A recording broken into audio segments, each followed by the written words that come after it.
कामयाबी का नाम सुनते ही, सक्सेस का नाम सुनते ही हमारे दिमाग में क्या आता है?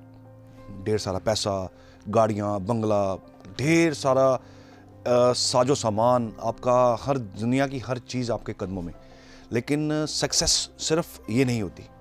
सक्सेस का मतलब किसी चंद बंदों के लिए ऐसा हो सकता है कि गाड़ी, पैसा, मकान, शोहरत, ये वो जो भी मटेरियलिस्टिक चीज़ें हैं। लेकिन किसी के लिए सक्सेस घर अच्छा चलना हो सकता है, किसी के लिए सक्सेस यूपीएससी क्लियर करना हो सकता है, किसी के लिए सक्सेस बड़े ओहदे पे रहना हो सकता है, किसी के लिए सक्सेस परिवार को साथ लेके चलना हो सकता है। कि हर इंसान की परिभाषा जो है सक्सेस को लेके, कामयाबी को लेके डिफरेंट है। और जब बात कामयाबी की हो और शिव की बात ना हो, शिव जी की बात ना हो, तो ये आधी अधूरी बात होती है। तो शिवा, सारा कुछ आपके बिलीफ सिस्टम के ऊपर डिपेंड करता है। जैसा बिलीफ सिस्टम होगा वैसे ही आपको रिजल्ट्स आएंगे। अगर हम मंदिरों में जाके शिवलिंग को पूजते हैं, वो हमारा बिलीफ सिस्टम है। वो सिर्फ हिंदुइज्म नहीं, बहुत धर्म हैं जो शिवलिंग को पूजते हैं। हिंदुइज्म तो है ही है, लेकिन बहुत धर्म हैं जो शिवलिंग को पूजते हैं।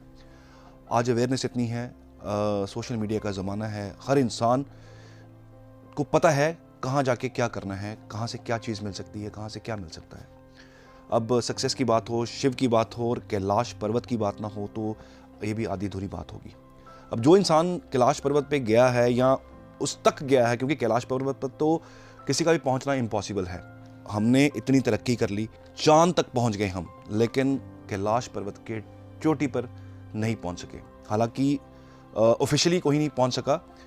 जो मैंने सुना, जो मैंने देखा, जो मैंने पढ़ा, 11वीं सदी में कोई बौद्ध धर्म के संत थे जो वहाँ पे गए, वहाँ पे पहुँचे, उस चोटी पे पहुँचे। हालांकि उन्होंने आगे कुछ नहीं बताया, तो ये एक रहस्य है और रहस्य ही रह गया। और कैलाश पर्वत में वो अलौकिक शक्तियाँ हैं, ये रिसर्च हो रखी हुई है। साइंटिस्ट जो हैं, वैज्ञानिक हैं, ये उनका कहना है, बाकायदा ये चीज़ ऑथेंटिकेट है कि वहाँ पे कुछ अलौकिक शक्तियाँ हैं जो वहाँ पे पॉजिटिव एनर्जी वहाँ पे मीट करती है, वहाँ मैच करती है। यहाँ तक भी कहा गया है कि कैलाश पर्वत में के जब आप दर्शन करने जाते हैं तो वहाँ का एनवायरनमेंट रैपिड एजिंग करता है। यानी कि आपके बाल, आपके नाखून जो हैं, जो 2 हफ्तों में बड़े होते हैं, वहाँ पे चंद घंटों में, मात्र 12 घंटों में ही वो उतनी लंबाई तय कर लेते हैं जितने 2 हफ्ते में आपके बाल और नाखून करते हैं।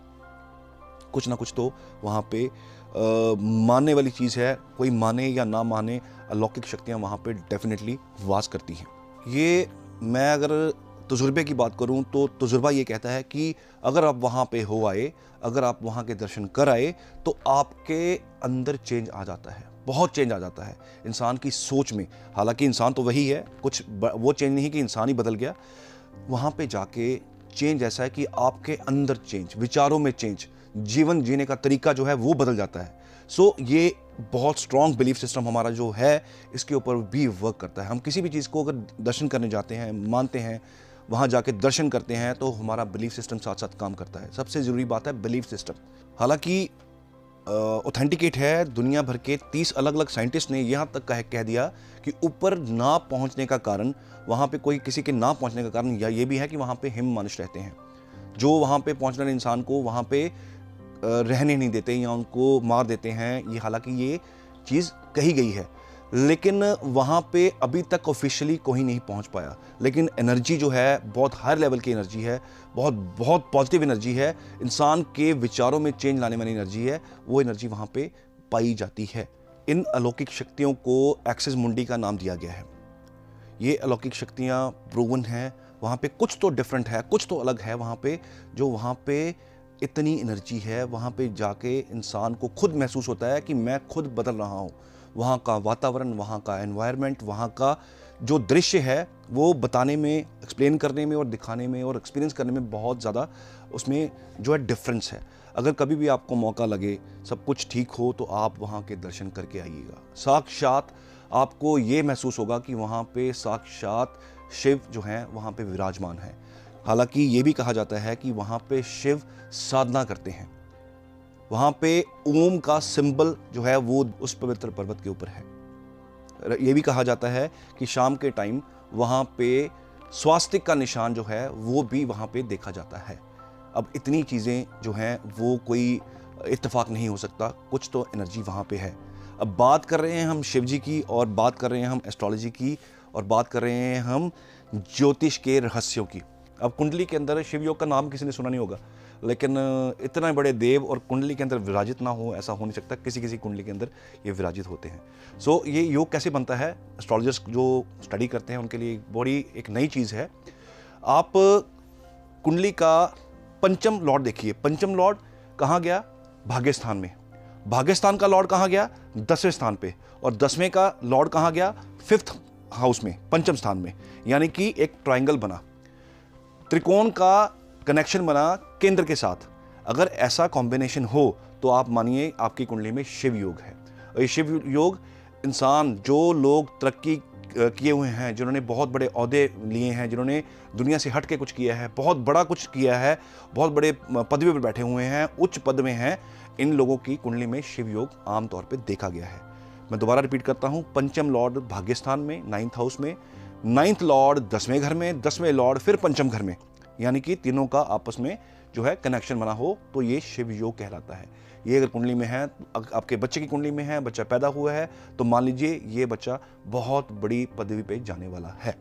तो आज एक बहुत बड़ी दुविधा आपकी यहाँ पे मैं ख़त्म करूँगा कि घर में शिवलिंग रखें तो कौन सा रखें, शिवलिंग रखें तो कैसा रखें, कितना बड़ा रखें। इन सारी चीज़ों का जवाब आपको मैं साथ साथ देता जाऊँगा। पारद के शिवलिंग, मरकरी के शिवलिंग आप जो है अपने घर में रख सकते हैं, क्योंकि पारद बहुत पवित्र जो है धातु कही गई है। पारद और चांदी को मिक्स करके शिवलिंग को क्रिएट किया जाता है। मरकरी भी इसको कहा जाता है। हालांकि मरकरी जो है लिक्विड फॉर्म में होता है, लेकिन इसको बहुत सारे प्रोसेस करने के बाद इसको सॉलिड फॉर्म में लाया जाता है, और कुछ चीज़ें इसमें ऐड करके बहुत जटिल जो प्रोसेस है इसका, बहुत जो है टफ प्रोसेस है, उसके बाद इस शिवलिंग का निर्माण किया जाता है। ये शिवलिंग अंगूठे के साइज़ का, अंगूठे का साइज़ का क्यों? इसके पीछे कारण ये है कि जितना छोटा कोई होगा उतने ही उसकी व्यवस्था करने में आसानी रहेगी। बच्चे छोटे होते हैं, उनकी व्यवस्था करनी बड़ी आसान होती है। सो जितना छोटा शिवलिंग घर पे रखेंगे उतनी ही आपको उसका बेनिफिट मिलेगा। हालांकि और कोई शिवलिंग हमारे पुराणों में, हमारे वेदों में, जो हमारे शास्त्र हुए हैं उसमें हालांकि और कोई शिवलिंग घर पे रखने के लिए मनाही है, लेकिन पारद शिवलिंग है उसको घर पे रखा जा सकता है। कहा जाता है कि शिवलिंग की बाकायदा आपको पूजा करनी होती है, उसकी अर्चना करनी होती है, उसको पूरे यूनिफॉर्म तरीके से रखना होता है। बहुत मुश्किल है, गृहस्थ इंसान के लिए बहुत मुश्किल हो जाता है। इसलिए आप इसको पारद के रूप में अपने घर में रखिए, और अंगूठे के जितना आपका अंगूठा है उससे छोटा शिवलिंग जो आपके घर पे होना चाहिए। पॉजिटिविटी के साथ भरा हुआ है। ये भी चीज़ कही गई है कि जिनके घर में शिवलिंग वास करते हैं, शिवलिंग रखे जाते हैं, उनके घर में कोई किसी तरह की चिंता नहीं रहती, और जो इसके ऊपर रूटीन में इनकी पूजा करते हैं उनके घर में कोई कमी नहीं होती, बड़ी बीमारी जो है वो घर में नहीं आती, और बहुत पॉजिटिविटी घर के अंदर रहती है। तो रूटीन में इसके ऊपर सादा पानी अगर आप चढ़ा सकते हैं तो रेगुलर सादा पानी चढ़ाइए, कच्चा दूध चढ़ाइए। इसके ऊपर अगर कोई आपको कोई तंग कर रहा है, कोई परेशानी है, कोई दुश्मनी आपके साथ पड़ गई है, तो आप उसके साथ शिवलिंग के ऊपर सरसों का तेल जो है 1 चम्मच रोज डाल सकते हैं। अब ये जो सामान आपने डाला, इसको कटोरी में शिवलिंग को प्लेस करके सोमवार के दिन आप रख के इसके ऊपर अभिषेक करना शुरू कीजिए। अभिषेक किया हुआ जो जल होगा, जो सामान होगा, वो आप किसी भी पेड़ पौधे के नीचे डाल सकते हैं जो किसी के पैरों के नीचे नहीं आता। सो ये आपकी नॉलेज के अंदर आज थोड़ी सी मैंने एडिशन करने की कोशिश की, क्योंकि बहुत लोग पूछते हैं कि कौन सा शिवलिंग घर पे रखें, कैसे रखें सर, क्या पत्थर का रख सकते हैं। आधी दुनिया तो को इतनी क्लैरिटी नहीं हो पाती है कि वो शालिग्राम को शिवलिंग समझते हैं। हालांकि शालिग्राम का कॉन्सेप्ट अलग है। जो राउंड शेप में जो घर में रखे जाते हैं, ओवल शेप में, अंडाकार में, उसको वो होते हैं शालिग्राम। लोग शालिग्राम को ही शिवलिंग समझ के पूछते रहते हैं, और आधी ज़िंदगी अंधेरे में निकल जाती है। तो शिवलिंग जो है, प्रॉपर शिवलिंग जो होते हैं, वो आप घर में रख सकते हैं। मरकरी के उनकी पूजा कीजिए, अर्चना कीजिए, आपको ज़रूर इसके बेनिफिट्स मिलेंगे। शिव बहुत बड़े देवों के देव, महादेव, बहुत बड़ी खुद में एक एनर्जी है, और जिनके ऊपर शिव जी का हाथ होता है, उनका कोई कुछ नहीं बिगाड़ सकता। महाकाल, महादेव, देवों के देव जो शिव हैं वो सभी का जो है वो कल्याण करते हैं। मैंने बहुत शिव भक्तों को ऐसे देखा है जिन्होंने शिव जी के थ्रू बहुत कामयाबी पाई है, चाहे वो किसी भी फील्ड में हो। मेरे भी क्लाइंट बेस है, उनको मैंने खुद एक्सपीरियंस करते हुए देखा है कि शिव उपासना के बाद उनके अंदर चेंज आया, उनके घर के अंदर चेंज आया, उनको वो चीज़ें देखने को मिली, वो तजुर्बे मिले जो कभी सपने भी नहीं सोचे थे। तो शिवलिंग आपके घर में होने चाहिए, शिव जी का वास आपके घर में होना चाहिए, इनकी एनर्जी आपके घर में होनी चाहिए। बहुत सारे मिथ्स हैं कि शिवलिंग रखने से जो है शिवलिंग, क्योंकि शमशान जहाँ पे जो हमारी एक्चुअल घर है, जो हम जैसे इंसानों का एक्चुअल घर है वो है शमशान, वहाँ पे भी शिव वास करते हैं। तो लोग डरते हैं कि सर ऐसा कुछ नहीं हो जाएगा, वैसा तो नहीं कुछ हो जाएगा। तो डरने की ज़रूरत बिल्कुल भी नहीं है। आप बाकायदा शिव जी की उपासना कीजिए, शिवलिंग घर पे रखिए, इनकी पूजा कीजिए।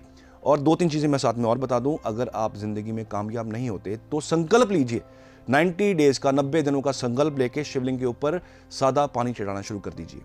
अगर आपके ज़िंदगी में आपको शनि का ढैया लगा है, शनि की साढ़ेसती है, तो सादे पानी में या कच्चे दूध में 1 चुटकी तिल डाल के शिवलिंग के ऊपर आप चढ़ाना शुरू कीजिए।